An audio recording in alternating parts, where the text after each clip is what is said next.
Hello and welcome to Let's Talk SEO. Over the past few weeks, I've received quite a few questions. Some of those questions are really good. Some people comment on my videos, and for some reason, Google decides to block those comments. But I make it a point to answer everyone's questions. Some questions taking more time to answer, so I take only time to kind of figure out how best to answer it. I'm also on a time constraint, so I can't answer every question. But in this video, I want to answer some of the most important questions I think I received in the past 2 to 3 months, and I think everyone will benefit from these answers. These questions are fairly common. So the first question comes in from Mac Usery. Mac Usery. All right, so Mac says, how many backlinks do I need to rank a website? Now, this is, again, a very common question. The fact is that this is a question that even many seasoned SEOs have, because really there is no answer to it, because you can rank a website without backlinks, number one. So you can have, if it's a zero competitive niche, so there's no competitiveness or the competitiveness is really low, you can literally rank a website with zero backlinks. Oh my gosh! Now, you also need to define what these backlinks are. Do you define backlinks as being links from social media websites or link directories or PBNs? All of these categories of links are different. Also blogs.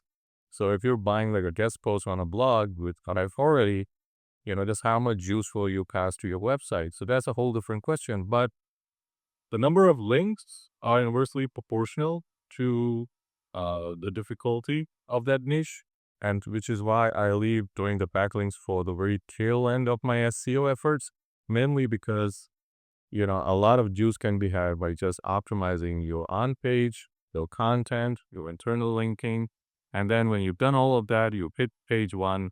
Now with the backlinks, you can start improving your authority and moving up the ladder. And you'd also know like what backlinks you purchased that have actually had an impact on your rankings and which have not. Okay. So the next question is also about backlinks, and this comes from Arun. So Arun says, okay, so is it possible for guest posts to pass link juice to websites? I've heard that the guest posting on blogs don't work. Okay, so again, this come down to like where the blog is. So generally speaking, if you get a backlink from a website that has high authority, but it's from a blog post, and even if it's a do follow link, that domain might have authority, but that blog post does not yet have authority. So the amount of link juice that passes to your website is not going to be a lot.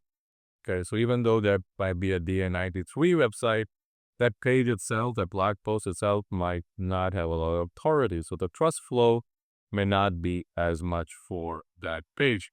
Now, I also know that it's very hard to get a backlink from the home page of a reputed high domain authority website. And so the next best thing is to get a guest post. If you get enough guest posts, that will help you improve your domain authority and also help you improve your ranking. So at the end of the day, I mean, if you can get it from the homepage, you can get it from the blog post. The thing I would really caution you about is make sure that that link is coming in from a highly relevant source. So it should be as relevant to your domain or to your business as possible. If it's distantly relevant and you can't find something that's really super relevant, the distantly relevant should work. But if you're in the car repair industry and you're getting the link from the food industry, that kind of is not gonna work as well, at least now. So the next question comes in from, all right, so Muhammad Iqbal asks this question. How many words should a blog post or website content be in order to rank? Okay, so this is a relevant question in 2025 because the push now is towards short form content. So if you're writing service pages, I would ask that you limit your service pages to around 500 to 600 words, but make sure that it's highly relevant to your service. So just don't write everything under the sun. If you're writing like your homepage content, you can limit that to 1,000 words.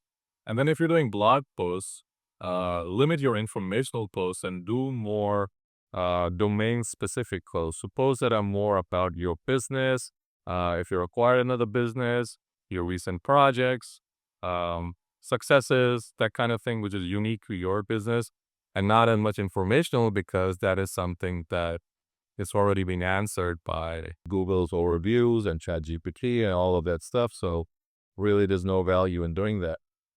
Okay, next question is from Danielle Luis. So Danielle Luis asks, how many internal links do we need to a page for it to start ranking? You see, it doesn't work like that, Danielle. You can have 100 internal links to a page from other pages on your website, and that still might not rank. The reason being that you only want to have like relevant pages cluster and link to each other.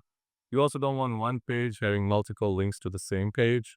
And so it's not so much as a numbers game as it is a quality game. So if you ask me for a number, I would say if it's your home page, you should have maybe like 70% of your pages linking back to your home page, which most websites, quite honestly, already have. If it's one of your service pages, I would say around 40% of your content will link back to your service pages. And then if it's your blog post, maybe like 5 to 6% of your content will link back to your blog post. Again, this is not like a how many, but it's more of a quality thing. It also depends on the size of your website. So the larger your website is going to be, the more internal links it's going to have. So again, it's not so much about the numbers as it is about the quality of those internal links and the anchor text. Okay, so final question comes in from MD Ayaz Rufi.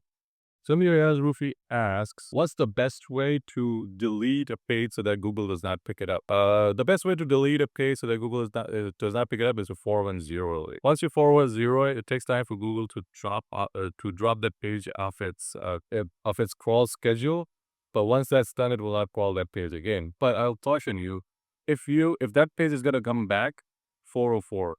Okay, so if it's a product that's been discontinued or a product that's been removed for now, would you think that it's gonna appear maybe like a year from now or 2 years from now? I think the best case scenario would be to 404 it or redirect it to a similar product and not 410 it. So in other words, you only want to 410 pages that you know are not going to return anytime soon. If the pages are going to return soon, don't 410 them because you don't necessarily want Google to drop those pages off its indexing schedule. So hope you guys found the video useful. Like, subscribe as always, leave a comment below, and I will see you guys in the next video. Happy ranking.